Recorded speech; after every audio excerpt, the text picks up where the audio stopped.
Bangladesh cricket team অনেক দিন পর দুর্দান্ত পারফরমেন্স দিল। ব্যাটে বলে মিরপুরের ওই কালো পিচে ওয়েস্ট ইন্ডিজের পুরো দলকে একদম মিশিয়ে দিল মাটির সঙ্গে। 179 রানে বড় জয়। চিন্তা করেন, যেই পিচে বাংলাদেশ করলো 296 রান, সেখানে ওয়েস্ট ইন্ডিজ মাত্র 117 রানে অল আউট।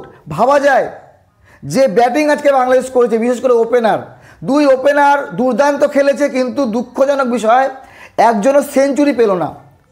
সাইফ হাসান যেই ফর্মে ছিল মনে হচ্ছিল সেঞ্চুরি হবে, সৌম্য সরকার তো কনফার্ম সেঞ্চুরি হবে। সৌম্য সরকার মাত্র 9 রানের জন্য সেঞ্চুরি করতে পারেনি, 91 রানে আউট হলো, এবং সাইফ হাসান 80 রানে। তারপরে বাংলাদেশের দুজন ব্যাটসম্যানও রান পেয়েছে। নাজমুল হোসেন শান্ত করেছে 44 এবং তহিদ হৃদয় করেছে 28 রান। যদি আমি বলি 4-6, আজকে মিরপুরে 4-6-এর বন্যা বইয়ে দিয়েছে। সৌম্য সরকার 7টি 4 এবং 4টি 6, সাইফ হাসান 6টি 6 এবং 6টি 4, নাজমুল হোসেন শান্ত 44 রান করেছে, একটাও 4 মারেনি, 3টি 6 মেরেছে। বিষয় হলো যে 296 রান যখন হয়েছে তখন মনে হচ্ছিল এটা কি বলিং পিচ না ব্যাটিং পিচ। যদি ব্যাটিং পিচ হয় তাহলে তো ওয়েস্ট ইন্ডিজ ভালো ব্যাট করবে, রান করবে, কিন্তু হলো উল্টো। মাত্র 117 রানে অল আউট। আর মুস্তাফিজুর রহমান, আজকে মুস্তাফিজুর রহমান না ব্যাটিং করেছে না বলিং। বিষয় হলো যে মাত্র 4 জন বোলার, নাসুম আহমেদ, মেহেদী হাসান মিরাজ, তানভীর ইসলাম এবং রিশাদ হোসেন, এই 4 জনেই ওয়েস্ট ইন্ডিজকে পুরো গুটিয়ে দেয়। রিশাদ হোসেন এবং নাসুম আহমেদ 3 উইকেট করে নিয়েছে, মেহেদী হাসান মিরাজ এবং তানভীর ইসলাম নিয়েছে 2 উইকেট করে।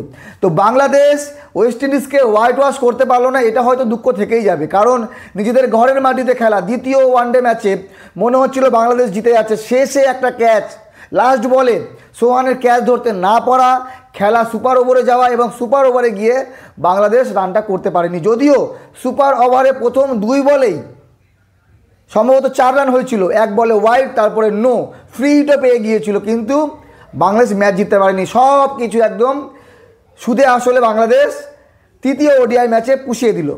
তো বিষয় হলো আগামী টি-20 সিরিজ ওয়েস্ট ইন্ডিজের সঙ্গেই হবে, তবে প্রথম ম্যাচ হবে চট্টগ্রামে 27 অক্টোবর। শুধু একটা দুঃখজনক বিষয়, সেটা হলো যে সৌম্য সরকার, আমি মনে করি সৌম্য সরকার যে ফর্মে আছে, দ্বিতীয় ওডিআই ম্যাচে ভালো খেলেছে, আজকে যে লেভেলে খেলা দিল তার জায়গা হওয়া উচিত টি-20 স্কোয়াডে।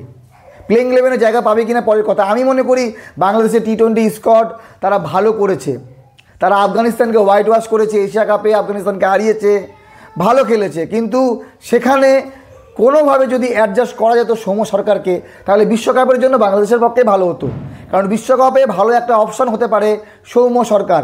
যাই হোক বন্ধুগণ, অনেক অনেক অভিনন্দন, কংগ্রেচুলেশান বাংলাদেশ ক্রিকেট টিম। তারা মিরপুরে যে আজকের যে ম্যাচটা জিতলো সেটা বাঘের মতো জিতেছে। মিরপুরের বাংলাদেশ বাঘ।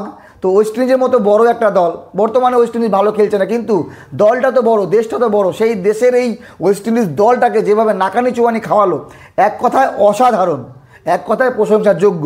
তো আপনাদের মতামত জানাবেন। বাংলাদেশ আর ওয়েস্ট ইন্ডিজের সিরিজ নিয়ে আমরা সবাই জানতাম মিরপুরে বাংলাদেশ জিতবে, হোয়াইট ওয়াশ করবে, কিন্তু হোয়াইট ওয়াশটা হয়নি, বাকি বাংলাদেশ ভালো খেলেছে। তো দেখা হবে 27 অক্টোবর প্রথম টি-20 ম্যাচে বাংলাদেশ এবং ওয়েস্ট ইন্ডিজের চট্টগ্রামে। ভালো থাকবেন সবাই। আমি মনে করি টি-20তেও বাংলাদেশ ওয়েস্ট ইন্ডিজকে হারাবে, সিরিজ হোয়াইট ওয়াশও করতে পারে। আপনাদের কি মনে হয়? ধন্যবাদ।